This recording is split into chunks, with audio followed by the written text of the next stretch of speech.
હે દ્વારકાધીશ, આજે મારી થાળીમાં જે અન્ન છે એ તારી અપાર કૃપાનો ટુકડો છે. દુનિયામાં લાખો લોકો ભૂખ્યા સૂવે છે, ત્યારે તે મને જમાડ્યો.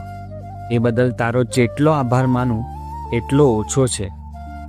પ્રભુ, હું જમું એ પહેલાં આ થાળ તને અર્પણ કરું છું. જેમ તે સુદામાના તાંદૂળ પ્રેમથી આરોગ્ય હતા, એમ મારો આ ભાવ પણ સ્વીકારજે. તારી નજર પડતા જ હવે આ સાદું ભોજન મહાપ્રસાદ બની ગયું છે.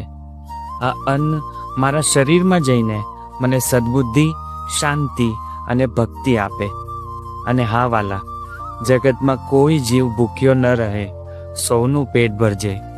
તારું નામ લઈને હવે હું આ કોળિયો ભરું છું. જય દ્વારકાધીશ.